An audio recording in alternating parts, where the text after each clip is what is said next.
Dok lagi hamil gampang banget nangis. Aman nggak sih dok untuk janin atau wajar sebenarnya kalau memang mamanya pengen nangis nggak apa-apa? Iya, silakan-silakan aja nangis, tapi nanti sampai hamilnya udah di atas 4 bulan, ya mungkin jangan nangis-nangis terus kali nanti baskom di rumah penuh penuh dengan air ya. Iya, takutnya nanti moodnya jadi nggak happy ya. Kalau nangis untuk melegakan boleh ya.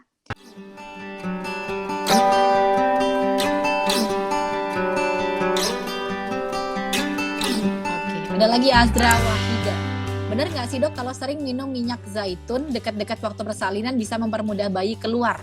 Ini mitos atau fakta dok? Karena banyak sekali yang menyarankan seperti itu untuk disuruh minum minyak zaitun atau minyak kelapa, saya pernah tahu.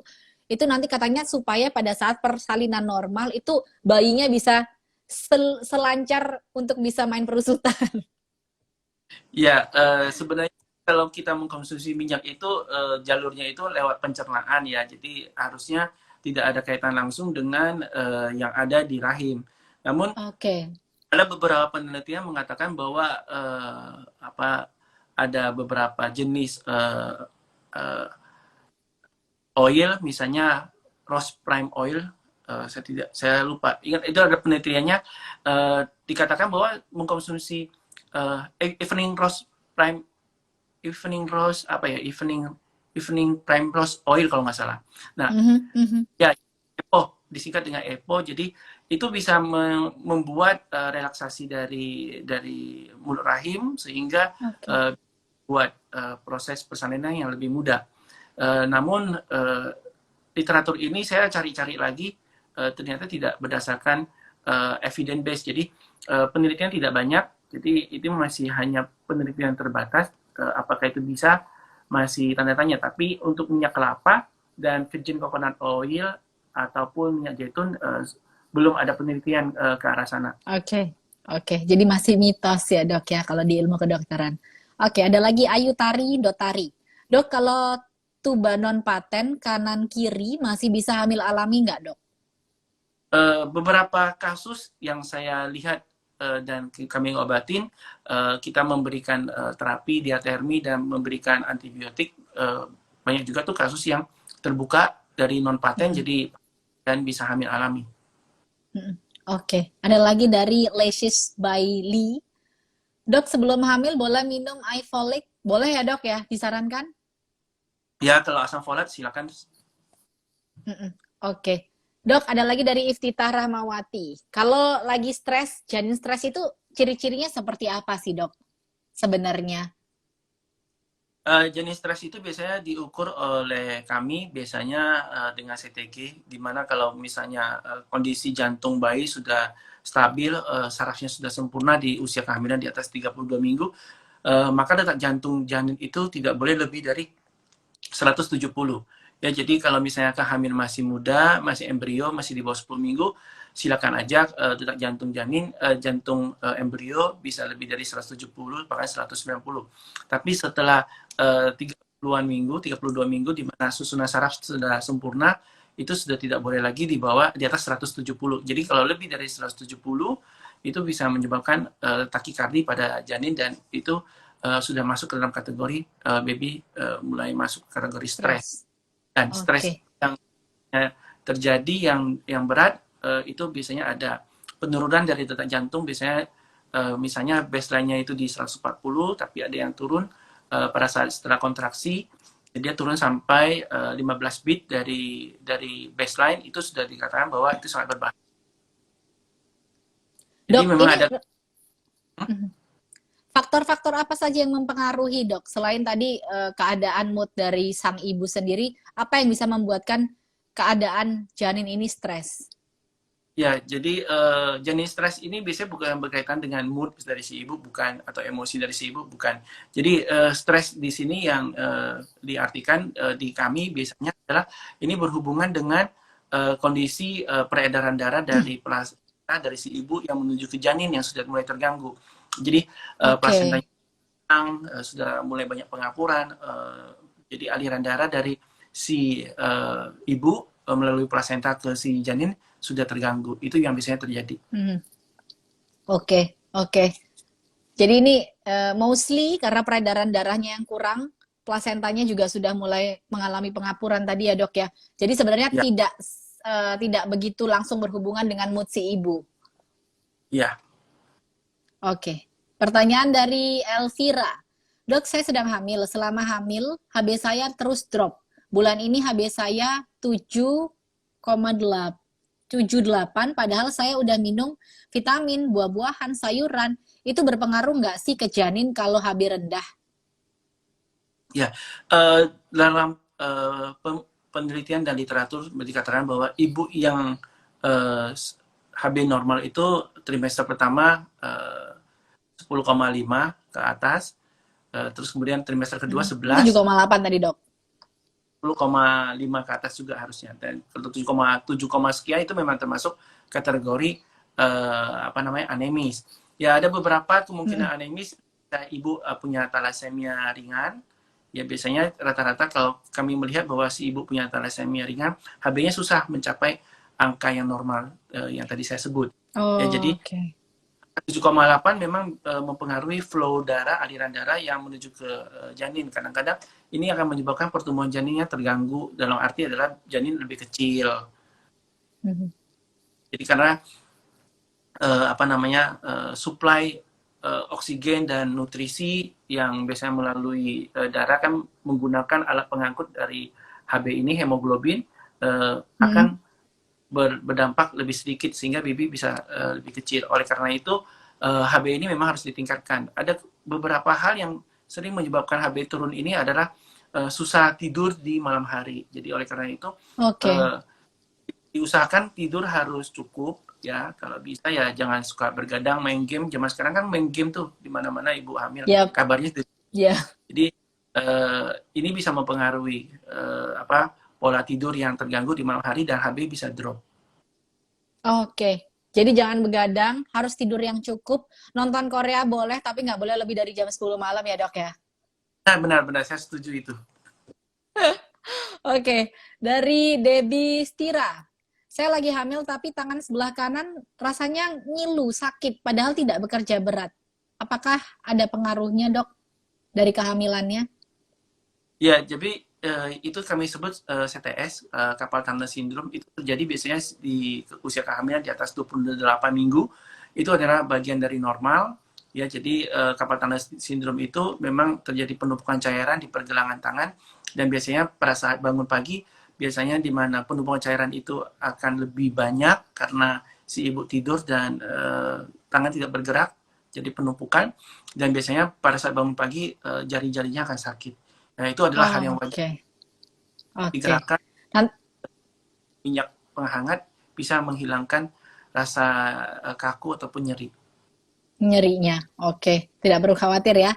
Ada lagi Friska, kakak saya usia 38 tahun. Lagi hamil anak pertama 8 week. Punya riwayat tensi tinggi, mulai cemas, stres. Kira-kira apa yang perlu dilakukan agar baby sehat dan semua berjalan dengan baik sampai lahiran nanti? Masih 8 weeks, dok. Ya, kalau 8 weeks mungkin yang perlu yang perlu diperhatikan adalah biasanya masih mual, muntah. Jadi mungkin hal itu perlu diatasi dulu.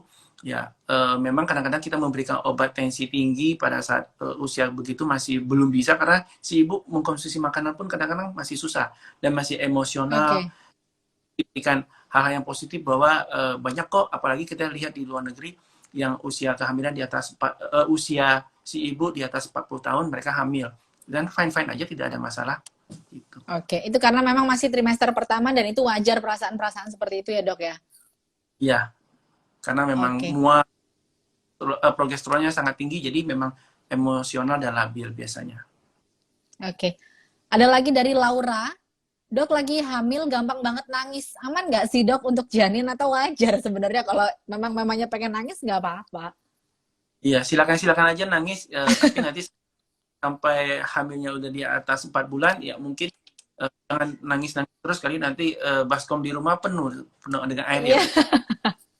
Takutnya nanti moodnya jadi nggak happy ya. Kalau nangis untuk melegakan boleh ya. Ada lagi Siska. Kalau keseringan hamil, apakah rahimnya jadi tipis ya? Karena akibat operasi sesar. Bener nggak sih dok? Wow, serem nih. Ya, sebenarnya kalau sesar kan seperti saya katakan bahwa kalau di beberapa tempat malah sesar sampai berkali-kali, ada yang sampai 7 kali, 8 kali, It's 9 kali. okay. Yang penting adalah memang dilakukan pengecekan bahwa Hmm. bagaimana dari dinding rahim.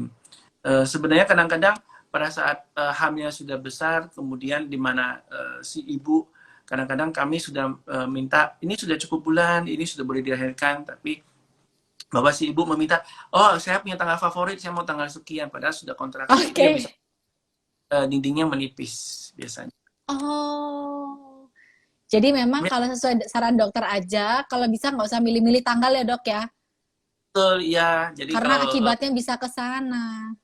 benar ya, karena kan itu Benar-benar. aksi dinding rahim mulai mulai menunjukkan penipisan, jadi ditunda terus akhirnya benar-benar menipis. Nyari yang tanggalnya bagus, yang wetonnya hitungannya bagus dok. Kadang-kadang seperti itu. Ya benar, itu ya kadang-kadang sulit di.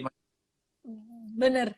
Ada lagi Lala, dok selama kehamilan perlu konsumsi asam folat berapa banyak? Pernah dibahas ya dok ini ya. Apakah Ya, hamil di usia 37 tahun dapat melahirkan secara normal? ya. Sebenarnya semua wanita kan bisa harusnya melahirkan normal. Kembali lagi bahwa Mhm, mhm. yang kita ingin hindarkan yang kemungkinan terjadi hal yang kurang baik, peredaran darah, terutama si ibu ke janin. Jadi kalau tidak ada masalah, semuanya bagus, silakan aja. Bahkan ada yang 40 tahun Oke, pun nggak saya apa-apa. melahirkan, oma saya melahirkan mama saya, itu oma saya udah umurnya 47 tahun. Normal tuh. Wow. Sebenarnya kita tinggal jaga fisik tubuhnya ya dok ya. Imun Ya, tubuhnya supaya gaya hidupnya sehat. Jadi sebenarnya umur itu bukan patokan juga ya dok ya.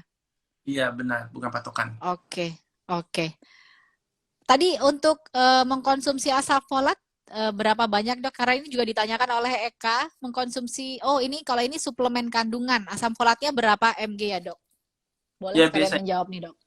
8 sampai 1 mg juga sudah cukup.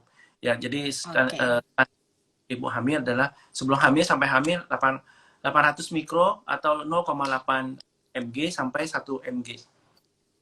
oke. Ada lagi dari Chu Meilim. Saya hamil masuk 5 bulan. Setiap cek dibilang air ketubannya kurang terus. Padahal saya udah minum banyak banget air. Ini termasuk juga janin stres atau berbeda nih dok? Eh,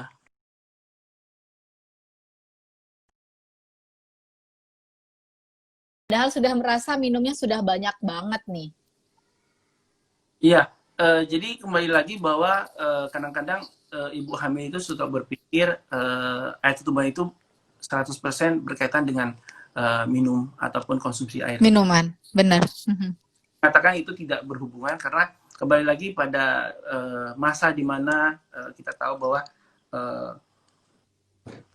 teman-teman yang beragama Muslim berpuasa itu kan mereka tidak mengkonsumsi cairan tuh. Apakah Yap.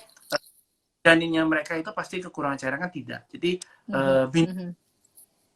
cairan itu sebenarnya tidak 100% langsung berpengaruh ke air ketuban karena itu ada proses aliran darah yang membawa. Apakah aliran darah yang membawa cairan ini bisa atau tidak bisa ya? Walaupun minumnya berbaskom-baskom tidak akan juga menambah air ketuban. Tapi kalau misalnya dibilang ketubannya kurang, ini sebenarnya apa yang harus dilakukan sang ibu, dok? Kembali lagi ya kita harus melihat ketubannya kurangnya masalahnya apa ya, saran saya Oh, ya oke. memeriksa apakah aliran darahnya terganggu ataupun memang kadang-kadang memang ada yang konsumsinya kurang gitu. Oke, oke. Karena faktornya memang berbeda-beda ya. Nanti akan dicek oleh dokter untuk lebih detailnya lagi. Ada lagi dari Gi Rozak. Dok, hamil pertama saya lahiran prematur usia 26 weeks. Baby nggak selamat. Saat ini hamil lagi usia 17 weeks. Apa yang harus saya lakukan supaya tidak lahir prematur lagi? Jadi nggak pengen ngulang kejadian yang awal. Sekarang 17 weeks. Kira-kira apa yang harus dijaga, dok? Kembali lagi si ibu harus memeriksakan diri. Saran saya adalah kencing karena kadang-kadang di saluran kencing itu ada infeksi. Ini bisa menyebabkan pecah ketuban, proses lahiran Hmm. prematur. Karena ini sering berkaitan. Jadi dengan pemeriksaan rutin kencing, kencing kan biayanya juga maaf tidak terlalu signifikan mahal. Itu bisa dipantau bahwa apakah ada keputihan, Oke. dia kan biasanya akan terlihat juga di urin ya, di kencing. Jadi kalau memang ada bermakna ya harus diobatin, jangan sampai keputihan ini nanti akan menyebabkan mulut rahimnya terinfeksi dan melunak dan terjadi proses lahir prematur. Dan perlu juga dijaga ya, jangan terlalu capek si ibu. Hubungan suami istri mungkin sementara ya ditunda dulu. Jangan dulu ya dok. Iya. Oke. Itu tadi saran dari dokter Gahrani Chen ya. Apalagi dari Amalina. Dok, apa benar jika Lila di bawah 23,5 sudah pasti melahirkan prematur dok nantinya? Kalau untuk 2,3 kilo itu tidak dong. Kalau kan kembali lagi bahwa prematur itu berdasarkan usia kehamilan.